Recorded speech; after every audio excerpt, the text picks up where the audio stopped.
नमस्कार। प्रस्तुत है आज का चिंतन।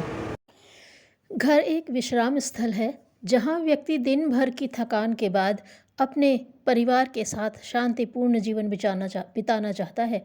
जो सुख, सौजन्य और आत्मीयता की भावना व्यक्ति को अपने परिवार में मिलती है, कहीं अन्यत्र नहीं मिल सकती। परिवार के सभी बुजुर्ग सदस्य चाहते हैं कि उनके बच्चे और उनके परिजन श्रेष्ठ बने, आपस में मिलजुल कर रहें। उसके लिए वे सभी को ऊंच नीच समझाते हैं, उन्हें प्रेम का महत्व बतलाते हैं, मिलजुल कर रहने के लाभों से अवगत कराते हैं और कुछ न कुछ उपदेश देते रहते हैं, किंतु उसका कोई स्थायी प्रभाव नहीं पड़ता। एक आध दिन के लिए सब पूर्वक रहते हैं और फिर झगड़ने लगते हैं। यह प्रायः अधिकतर घरों में देखने को मिलता है। आज के समय में व्यक्ति जितना सुशिक्षित, योग्य व स्वतंत्र विचारों वाला हो रहा है, दिनों दिन उतने ही तनाव परिवारों में दिखाई देते हैं, जो गृह कलह को जन्म देते हैं। गृह कलह के कारण क्या होते हैं, इस पर विचार किया जाए तो यही निष्कर्ष सामने आता है कि अहंकारवश छोटी छोटी बातों को तूल देना, आपस में तालमेल न बैठाना, हेकड़ी दिखाना, भावनात्मक असंतुलन, स्वार्थ एवं पारस्परिक अविश्वास ही गृह कलह की नींव डालते हैं। ये कारण प्रायः धनी, निर्धन, उच्च, निम्न, शिक्षित, अशिक्षित सभी वर्गों में पाए जाते हैं। विगत वर्षों में शिक्षा का अभाव ही गृह कलह का मुख्य कारण माना जाता था। हालांकि आज भी हमारे देश में शिक्षा का औसत बहुत कम है, फिर भी पहले की तुलना में शिक्षितों की संख्या पर्याप्त हो गई है। समझा जाता था कि शिक्षित होने पर व्यक्ति में सहनशीलता, पारस्परिक सामंजस्यता, समस्याओं को सुलझाने की योग्यता व समझदारी उत्पन्न होगी और वे परिवारों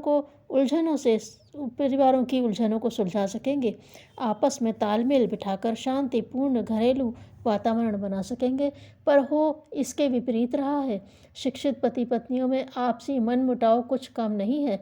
परिवार के अन्य सदस्यों के साथ उनका तालमेल न बैठना सामान्य सी बात होकर रह गई है। हर बात के दो पहलू होते हैं। शिक्षा का भी प्रभाव तो विभिन्न रूपों में दिखाई देता है। एक परिवार में तो शिक्षा आपसी समझदारी, संतुलन और उदारता का आधार बनती है। ऐसे परिवारों में शिक्षित बेटे बहू अपनी सहनशीलता, योग्यता, अच्छी सोच व समझदारी से घर के प्रत्येक व्यक्ति में प्यार व सद्भाव पैदा कर देते हैं।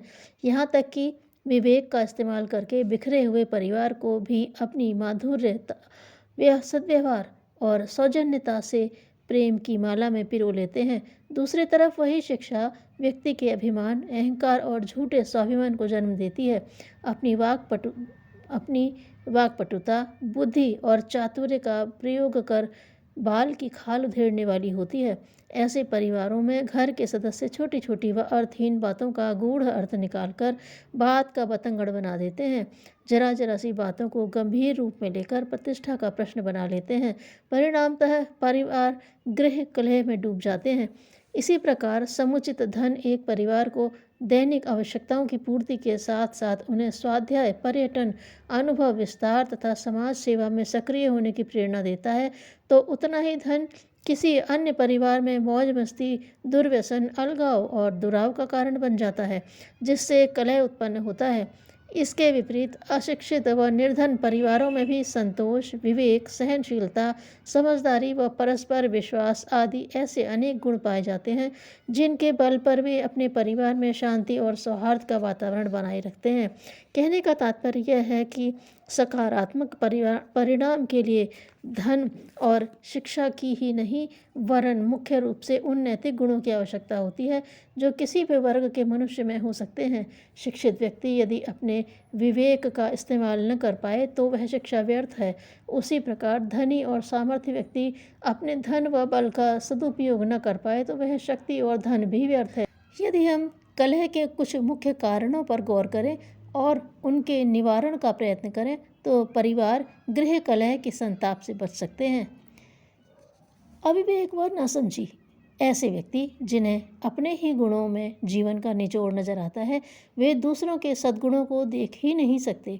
अपने ही गुणों को प्रमुखता देने के कारण वे परिवार व समाज में अपनी ही बात को सर्वोपरि रखते हैं और कलह, कटुता को जन्म देते हैं।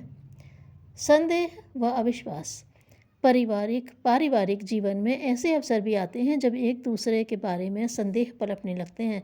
भीतर ही भीतर पनपता हुआ संदेह घृणा विद्वेष रूपी विष वृक्ष बनकर खड़ा हो जाता है तथा आपसी मनमुटाव और विरोध पैदा कर देता है। यदि आपस में विश्वास रहे तो जांच पड़ताल करके निसंकोच भाव से एक दूसरे से पूछकर संदेह का निवारण किया जा सकता है। स्वार्थ भावना। परिवार में खाई बढ़ाने का एक अन्य कारण यह भी है कि अपनी ही धुन में मस्त रहकर दूसरों की ज़रूरतों और भावनाओं की उपेक्षा की जाती है। यदि आपस में हम एक दूसरे के सुख दुख को बांट सकें, समस्याओं को सुलझाने का प्रयास कर सकें, परस्पर आत्मीयता और सहयोग की भावना रख सकें तो सौहार्दपूर्ण वातावरण बन सकता है। ईर्ष्या और प्रतिस्पर्धा भी गृह कलेश का एक मुख्य कारण है। कभी कभी बड़े बुजुर्ग घर के एक सदस्य के गुणों की ज़्यादा प्रशंसा करते हैं, दूसरों को वैसा करने की नसीहत देते हैं, उसकी कमियां बताते हैं, तो ईर्ष्या का जन्म होता है। आगे चलकर एक दूसरे को नीचा दिखाने की होड़ लगी रहती है और मनमुटाव का कारण बनती है। भेदभावपूर्ण दृष्टिकोण।